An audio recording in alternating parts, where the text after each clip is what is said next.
చేవెళ్ళ వరకు, వికారాబాద్ వరకు, తాండూరు వరకు నీళ్లు తరలించాలనే ప్రాజెక్టుకు ఆ రోజు పునాది రాయబడ్డది. ఆ పోరాటంలో దేవేందర్ గౌడ్ గారు ఆ పాదయాత్ర ప్రభుత్వాల మీద ఒత్తిడి వచ్చింది. ప్రభుత్వాలు నిర్ణయం తీసుకునే ప్రభుత్వాలు ఆ ప్రాజెక్టును చేపట్టాల్సిన పరిస్థితి వారి పాదయాత్రతో వచ్చింది. ఆ తర్వాత వాళ్ళు తీసుకున్న నిర్ణయాలలో ప్రధానంగా తెలంగాణ అంటే టీజీ అనే పిల్లలు బండ్ల మీదనే కాదు వాళ్ళ గుండెల మీద కూడా ఆ రోజు రాసుకున్నారు. తెలంగాణను టీజీ రూపంలో రాయాలి అని ఆ రోజు దేవేందర్ గౌడ్ గారు తీసుకున్న రాజకీయ నిర్ణయమే టీజీ. కానీ తెలంగాణ రాష్ట్రం వచ్చిన తర్వాత ప్రజల గుండెల్లో శాశ్వతంగా ఉన్న టీజీ కాస్త టీఎస్గా మారింది. కానీ నాకు అవకాశం వచ్చినప్పుడు ప్రజల గుండెల్లో శాశ్వతంగా ఉన్న టీజీనే తెలంగాణలో ఉండాలి అని చెప్పి టీఎస్ను మళ్ళీ టీజీగా మార్చి, రాష్ట్ర ప్రభుత్వం మారిస్తే మారదు, కేంద్ర ప్రభుత్వం కూడా దాన్ని ఆమోదించాలి, దాన్ని గెజిట్ నోటిఫై చేయాలి. కేంద్ర ప్రభుత్వం దగ్గరకు కూడా వెళ్ళి ప్రధానమంత్రి గారిని, కేంద్ర హోంశాఖ మంత్రి గారిని కలిసి ఎంహెచ్ఏ నుంచి నోటిఫై చేయించి ఈరోజు ప్రజల గుండెల్లో శాశ్వతంగా ఉన్న టీజీ ఈరోజు టీజీగా ప్రజలు కోరుకున్న విధంగా వచ్చింది అని అంటే అది వారు ఆ రోజు ఆలోచన చేసిండ్రు, ఈరోజు మేము అమలు చేసినాం. నేను టీజీ చేసినప్పుడు మొట్టమొదట టీజీ చేయాలని ఆలోచన చేసినప్పుడు పెద్దలు దేవేందర్ గౌడ్ గారే నాకు గుర్తొచ్చారు. ఆ రోజు వారు టీజీని గోడల మీదనే కాదు గుండెల మీద రాపించిండ్రు. ఈరోజు తెలంగాణ ప్రజలు కోరుకున్నట్టుగా టీజీ అని. ఇంతకుముందు మనం విన్న జయ జయ హే తెలంగాణ 10 సంవత్సరాలు నివురు గప్పిన నిప్పులాగా ఉండే. రాష్ట్రీయ గీతంగా తెలంగాణ ఉద్యమంలో మనం తెచ్చుకుందాం అనుకున్నాం, పాడుకున్నాము, ఆడుకున్నాము. తెలంగాణ వస్తే మొట్టమొదట తెలంగాణ రాష్ట్రీయ గీతమే మొదటి నిర్ణయం అవుతుంది అనుకున్నాం. కానీ 10 సంవత్సరాలు నివురు గప్పిన నిప్పులా కొలిమిలో అట్లానే ఉంటే దాన్ని వెలికి తీసి ఊది ఈరోజు ఆ నిప్పు ఈరోజు ప్రజలందరి దగ్గర తీర్చే విధంగా జయ జయ హే తెలంగాణ రాష్ట్రీయ గీతంగా, రాష్ట్ర అధికారిక గీతంగా మన ప్రభుత్వం నిర్ణయం తీసుకున్నది. ఇవన్నీ ప్రజల వైపు నుంచి నా ఆలోచన.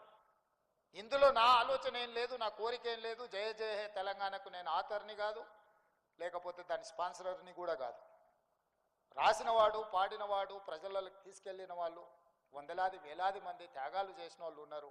అది శాశ్వతంగా చరిత్ర పుటలలో ఉండాలన్న ఒక ఆలోచనతోటే మేము ఆ జయ జయ హే తెలంగాణను అధికారిక గీతంగా చేసినాం. వీళ్ళనేగా తెలంగాణ ఉద్యమంలో చరిత్రకారులు, తెలంగాణ ఉద్యమంలో సర్వం కోల్పోయిన కుటుంబాలు ఉన్నాయి.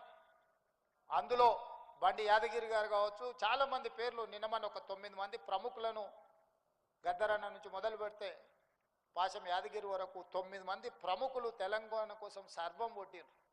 ఈరోజు వారి వయసు పూర్తిగా ఆరోగ్యము క్షీణించిన పరిస్థితి. ఆర్థికంగా వాళ్ళ గురించి నేను చెప్పాల్సిన అవసరం లేదు.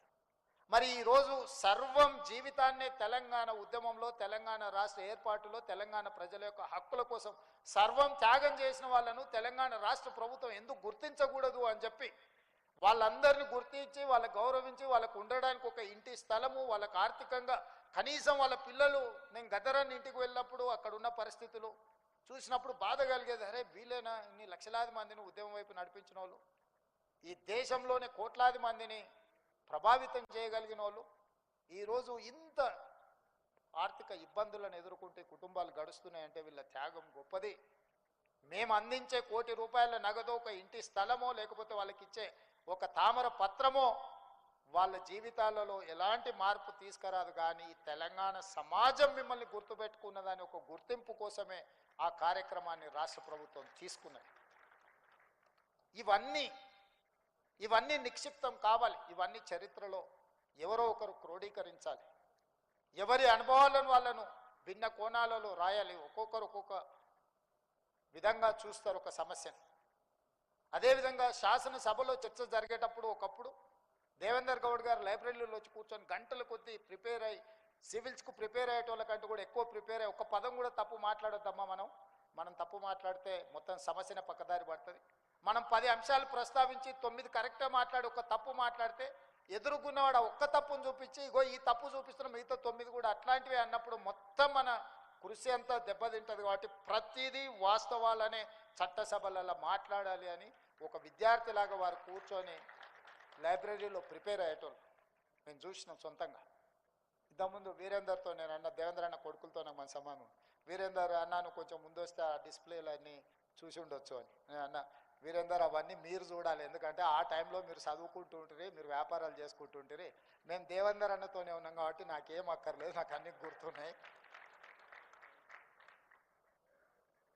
వారితో పాటు చట్టసభలో కానీ వారు జిల్లా పరిషత్ చైర్పర్సన్గా, ఎమ్మెల్యేగా, మంత్రిగా, రాజ్యసభ సభ్యుడిగా, తెలంగాణ ఉద్యమకారుడిగా, వారితో ఒకసారి వరంగల్ నుంచి మీటింగ్ చేసుకొని వెనక్కి ప్రయాణమై వస్తుంటే ఎన్టీ రామారావు గారితో వారికి ఉన్న అనుబంధం కానీ అనుభవాలను కానీ వారు చెప్తుంటే ఎప్పుడు హైదరాబాద్ వచ్చిందో తెలియనంత కొన్ని రాజకీయ కీలకమైన మార్పులు జరిగిన సందర్భంలో జరిగిన సంఘటనలు అవి ఎవ్వరికీ తెలియదు.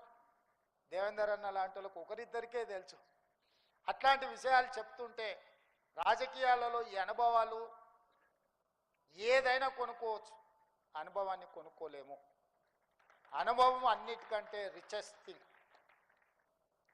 వారు ఆ రోజు జరిగిన పరిణామాలు ఒక్కొక్క సంఘటన ఎట్లా జరిగింది, ఒక సంఘటనకు ఇంకొక సంఘటన ఏ విధంగా తోడైంది, ఏ విధంగా రాజకీయ పరిణామాలు వేగంగా మార్పులు చేర్పులు జరిగినాయి. ఎన్టీ రామారావు గారికి ముందుకు వెళ్ళాలంటే ఆ గంభీరమైన పర్సనాలిటీ ముందు నాకు భయం, రేవంత్ ఆయన ఎదురుగా పోయి నిలబడాలంటే కూడా ఆ రోజు ధైర్యం లేకుండే. కానీ ఆ రోజు సంఘటనలు వేగంగా జరిగినాయి అని కొన్ని వారి అనుభవాలు చెప్పినప్పుడు ఇట్లాంటి అనుభవాలు భవిష్యత్ తరాలకు తెలవాల్సిన అవసరం ఉన్నది.